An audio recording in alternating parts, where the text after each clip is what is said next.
If you don't know what's going on, I suggest reading the very first part of the story and go from there. I apologize for the wait for an update. I'd like to point out that we are open during the coronavirus pandemic, since our friendly woodland creatures need to eat too. Also, I know we're not technically allowed to have customers in the dining area, but our boss figures since it's usually one customer at night, we can serve them in the dining area. Officer Mendez, or Officer Feel-em-Up, is still on the police force. I guess people don't want to come forward and say that they got Starlight toured, or maybe the entire police force was covering up for her, which wouldn't surprise me. We ended up getting a few confused drug addicts in the middle of the night, so that's how we know that she's still a police officer. Chris hadn't made an appearance, so I figured that he was lying low to stay away from the officer. Jay said that Chris really doesn't like talking about getting Starlight toured and talking about Officer Mendez because it makes him uncomfortable. Based off of the nickname that Officer Mendez had, I assumed the worst that Chris had endured. I even told Jay to tell Chris that if he wanted to talk, then I'm here. You know, as one victim to possibly another. But then again, I'm assuming, and you know what people say about assuming.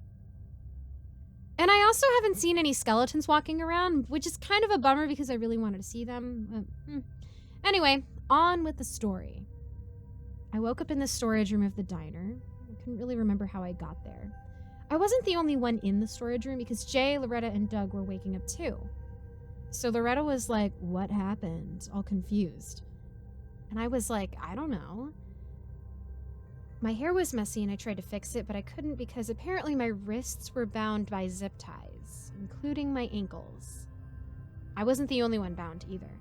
Luckily, we weren't gagged, but that's because who would hear us? Like, no one was around, other than the supernatural creatures who probably wouldn't hear us scream. The door to the storage room opened and a black-haired woman walked in. She wore red lipstick to probably go with her red rockabilly dress. She looked at us and sighed. "You people sure don't believe in being magically unconscious," the woman said, sounding exasperated. Magic? Is that why I had a horrible metallic taste in my mouth? Wait, how long were we unconscious for? From her tone, it seemed like we weren't unconscious for very long. "I would use magic to knock you unconscious again, but I'm tired and hungry," the woman, who I'll call Maggie, said. She walked over and shoved Jay out of the way and grabbed some carrots. She left the storeroom and we all looked at each other confused. "Quick, someone use their teeth to turn the doorknob and we can hobble out of here," said Doug. "I'd rather take my chances with that lady than do that," said Jay. Doug rolled his eyes. "You're such a wimp." "You go do it since it was your idea," said Jay. Maggie returned looking pissed off and exclaimed, "No escape plans!" Loretta asked, "What are you exactly cooking?" "You," replied Maggie, "when the stew is done." She closed the door and I heard a click as the door was locked behind her. "Is she going to Catherine Knight us?" asked Jay. "What are you talking about?" I asked him, confused. "She's a woman who stabbed a man to death, skinned him, put his skin on a meat hook, and cooked his head and some of his body parts with intention to feed him to his kids," replied Jay. I deeply regretted asking him what he was talking about. "How do you know about her?" asked Doug.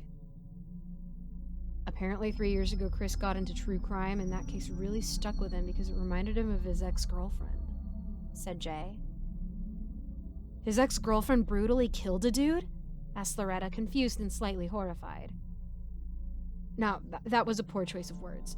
No, his ex-girlfriend was abusive and he broke up with her. 2 nights later, she managed to lure him out of our home and then stab him, I think it was either 20 or 25 times. "How can you forget that detail?" asked Loretta. "Well, screw that! Who found him?" asked Doug. "Our dad found him," said Jay. "It was 3 in the morning and he worked very early mornings. And that was one of the times we saw him be very distraught." "One of the times?" I asked.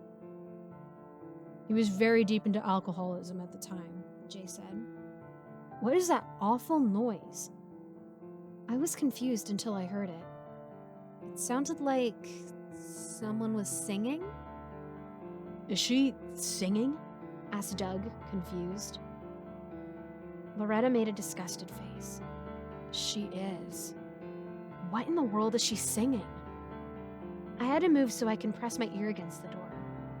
It sounds familiar. It sounded like she was singing about digging up bones.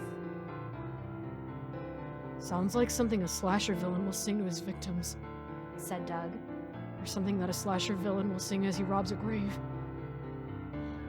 It sounds like she's singing Randy Travis's song Digging Up Bones, I said. And that song is about a divorce, since he flings his wife's wedding ring across the room. Jay gave me a strange look. How do you know that?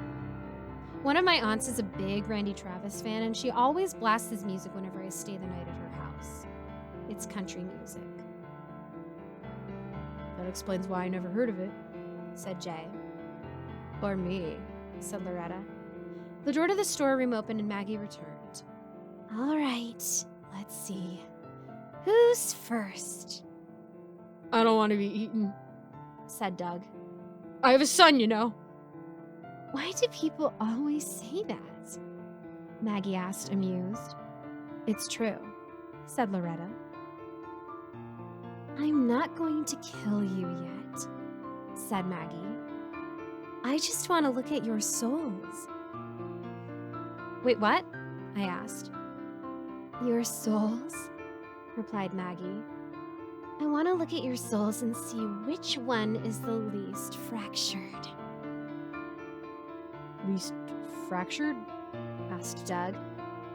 Yes, replied Maggie.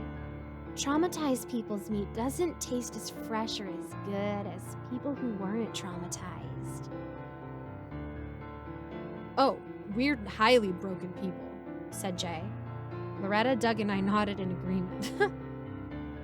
It's practically a requirement to work the night shift here, I said. I'll be the judge of that, said Maggie in a disbelieving tone. She walked up to me and stared down at me. She frowned and moved on to Doug, staring him down. At least your fractured soul doesn't seem recent, though. She walked over to Jay and looked down at him. Yours is very recent. She went to Loretta and looked at her, too. I guess you and the married guy will do. Please don't Catherine Knight me, said Loretta, looking terrified. I don't know what that even means, replied Maggie. She was looking at us. I guess all of you would do. I don't want to leave any witnesses either, and I don't want my clan to be pissed if I leave perfectly good meat behind. Oh well. Who should I start with? She looked at each of us and looked at Jay. You look annoying. I'll kill you first. Maggie was over in front of Jay in about a second. She grabbed his hair and pulled it, yanking his head violently to the side. She pressed a chef's knife to his neck and... What are you doing to my brother? It was Chris. Maggie jerked, thankfully giving Jay a small cut on his neck, and turned around. She looked surprised. What kind of magic is this? Asked Maggie. Magic? Asked Loretta. There's no such thing as cloning magic! Exclaimed Maggie angrily. Chris looked confused. Cloning? We're twins. Actually, we're a set of triplets, said Jay. Maggie was right up in Chris's face, which looked weird considering that Maggie was a tall woman.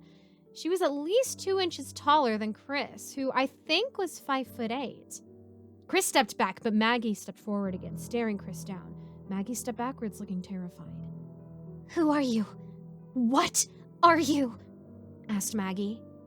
Why don't you have a soul? I sold it for heroin when I was 17, said Chris, shrugging and putting his hands behind his back. That's impossible, said Maggie. Well, maybe I lost it when I flatlined in the ambulance after I got stabbed when I was 16 then. Or maybe one of the 4 times when I flatlined in the hospital, said Chris. He shrugged and stepped forward, keeping his hands behind his back. Maggie started stepping to the side to avoid Chris.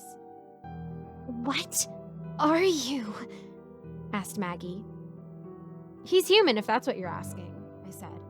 Somehow Chris managed to get Maggie to stand in front of the storeroom's door, far away from us. I heard an unsettling roar that was actually terrifying. Chris took a few steps back, grimacing until he was standing in front of Jay. "What was that?" asked Maggie, confused. "I think I know what it is," said Loretta. "It could be the chimera." "That's not it," said Doug. Chris crossed his arms and walked towards Maggie, who kept backing away from him. "You stay away from me," said Maggie. "I can't trust a person without a soul." "I'm not that scary," said Chris. "Have you seen yourself when you wake up in the morning?" replied Jay.